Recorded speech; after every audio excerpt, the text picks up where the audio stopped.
सरकार ने जाति जनगणना कराने का ऐलान कर दिया है।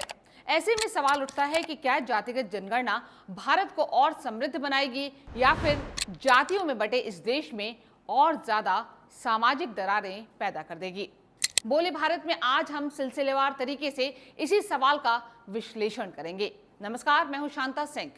तो इस सवाल का जवाब जानने से पहले जाति के सवाल को आप एक राजनीतिक किस्से से समझ लीजिए।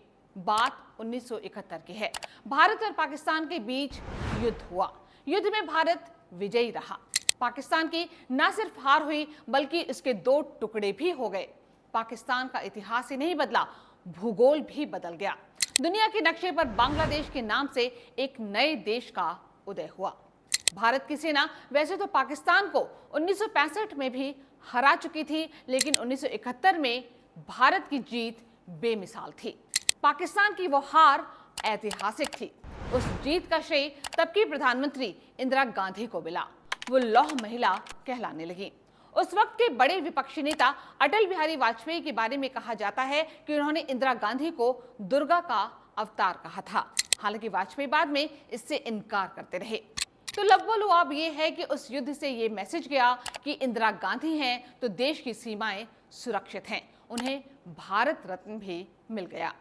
लेकिन इस दौरान एक शख्स ऐसा भी था जो इंदिरा गांधी की वाहवाही के बीच दब गया था। वो शख्स थे देश के रक्षा मंत्री जगजीवन राम। जगजीवन राम पहले रक्षा मंत्री थे जो युद्ध के समय सीमा पर गए, भारतीय सेना का हौसला बढ़ाया, लेकिन इसका श्रेय उन्हें नहीं मिला।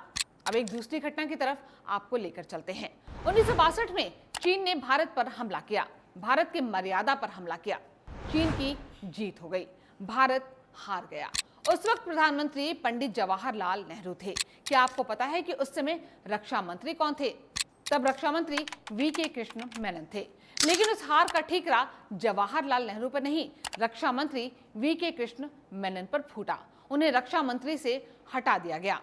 जब 1971 के युद्ध में मिली भारत की शानदार जीत की सारी महफिल इंदिरा गांधी लूट ले गई, तो रक्षा मंत्री जगजीवन राम अपने करीबी लोगों को अक्सर ये तुलना करके बताते थे कि 1962 में हार मिली तो रक्षा मंत्री दोषी। पीएम नेहरू ने इस्तीफा नहीं दिया, उन पर सवाल नहीं उठे। लेकिन 1971 में भारत जीता तो प्रधानमंत्री इंदिरा गांधी की जय जयकार।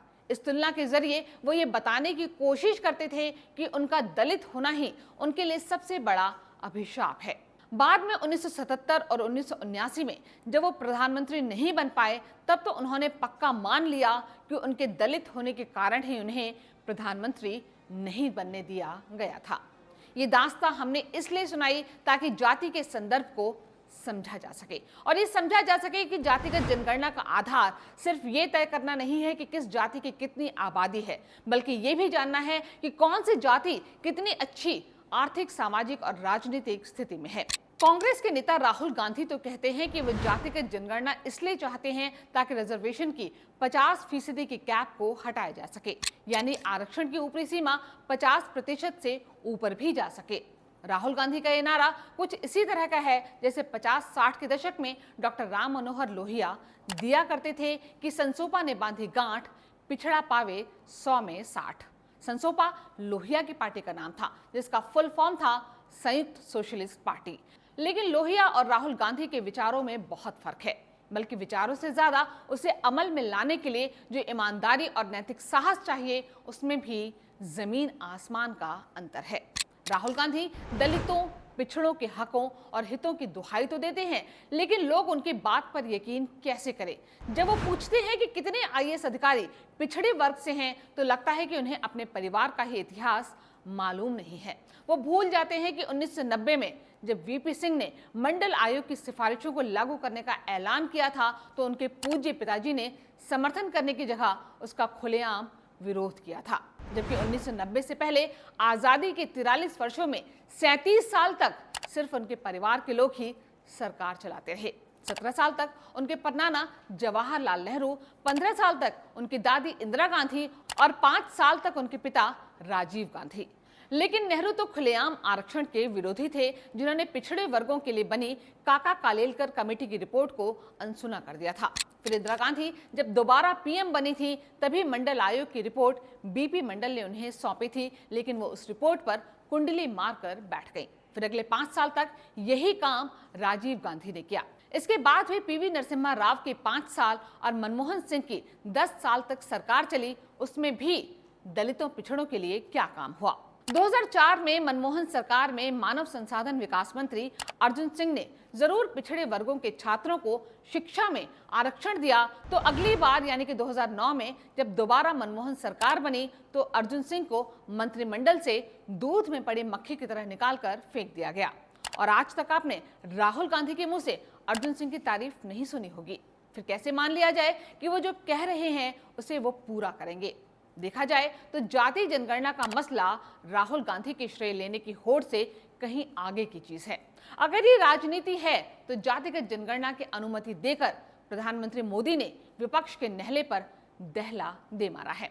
ऐसा इसलिए भी है क्योंकि अब तक सभी विपक्षी दलों में ये होड़ लगी है कि किसका प्रताप है और किसके दबाव में मोदी सरकार जातिगत जनगणना करा रही है।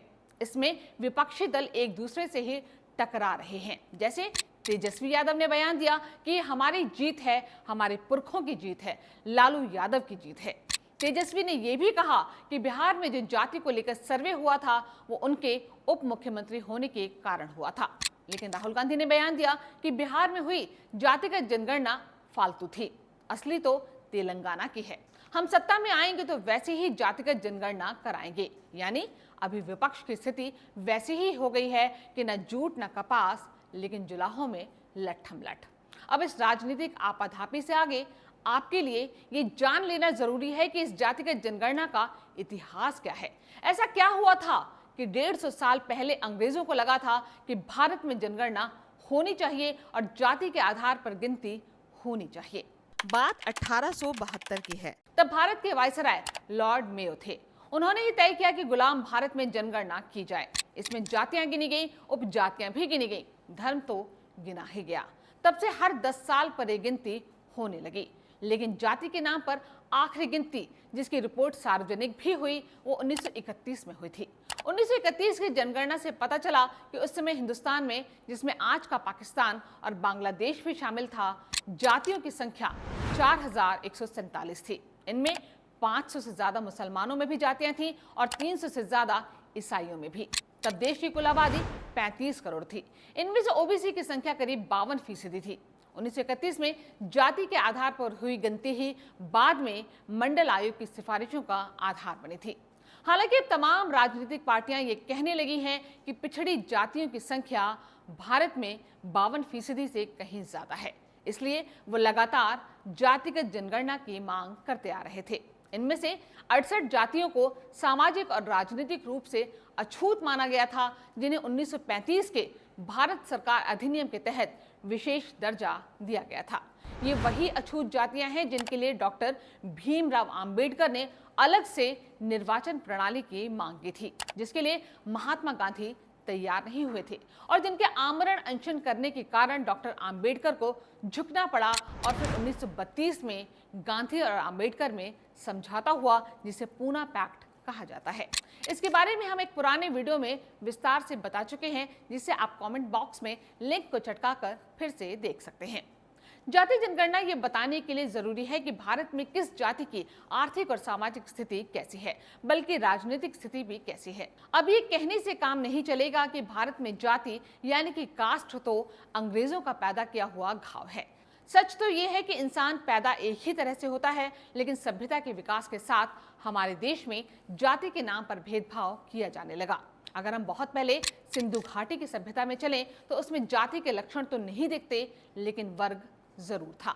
हड़प्पा संस्कृति में पुरातात्विक शोधों से जो पता चला है उसके मुताबिक वहां भी कुलीन वर्ग और श्रमिक वर्ग के रहने की अलग अलग जगहें थी। 1500 से 500 ईसा पूर्व के बीच जब प्रारंभिक वैदिक काल था, तब तक 4 वर्णों में समाज बदल चुका था: ब्राह्मण, क्षत्रिय, वैश्य और शूद्र। आज पीएम मोदी भी 4 जातियों की ही बात करते हैं, जिनमें नारी, युवा, किसान और गरीब शामिल हैं। लेकिन धीरे धीरे समाज में जातियों का क्रम तैयार होने लगा। उनमें सबसे त्रासद स्थिति उन जातियों की होती गई जो मैलट होते थे या फिर दाह संस्कार का काम करते थे या फिर चमड़े का काम करते थे। इसलिए आजादी के बाद जब संविधान सभा बैठी तो संविधान निर्माताओं ने जाति के आधार पर अनुसूचित जाति और जनजाति के लिए आरक्षण की व्यवस्था की। उसी तरह उनकी गिनती हर जनगणना में होती रही ताकि उनकी आबादी के हिसाब से उनके लिए संवैधानिक सुविधाएं मुहैया कराई जा सके, ताकि पता चले कि दलितों और आदिवासियों की माली हालत कैसी है, उनकी सामाजिक हैसियत बदली या नहीं, उनका राजनीतिक प्रभुत्व बढ़ा कि नहीं बढ़ा, उन्हें स्वास्थ्य सुविधाएं अच्छे से मिली कि नहीं मिली, उन्हें अच्छी शिक्षा मिल रही है कि नहीं। जब अंग्रेजों के समय 1931 में आखिरी जातिगत जनगणना हुई थी तो उससे भी ऐसे ही समाज के अलग अलग तबकों के बारे में पता चला था। अब जब पिछड़ों और अति पिछड़ों को बेहतर भागीदारी देने की बात हो रही है तो जातिगत जनगणना होने जा रही है। जैसे इस वक्त ये पता नहीं है कि किस जाति में कितनी साक्षरता दर है, लेकिन 1931 में पता थी। तब भारत में साक्षरता दर 9.5% थी। साक्षरता दर का मतलब हुआ कि कोई किसी भाषा में चिट्ठी लिखे और उसका उत्तर पढ़ पाए। उस वक्त ब्राह्मणों में सबसे ज्यादा साक्षरता दर थी जो 27% थी, यानी देश की साक्षरता दर की तिगुनी। तब ब्राह्मण पुरुषों में साक्षरता दर 43.7% थी और ब्राह्मण महिलाओं में 9.6%, यानी ब्राह्मण महिलाओं में साक्षरता भी पूरे देश की साक्षरता दर से ज्यादा थी। उनमें भी त्रावणकोर और कोचीन में, जो कमोबेश आज का केरल हुआ, उनमें सबसे ज्यादा 25% साक्षरता दर थी। वो साक्षरता दर अंग्रेजी हुकूमत की वजह से नहीं बल्कि वहां की रियासतों की प्रगतिशील सोच की वजह से बढ़ी थी। उसी तरह विकास भी सरकार की नीतियों से तय होता है।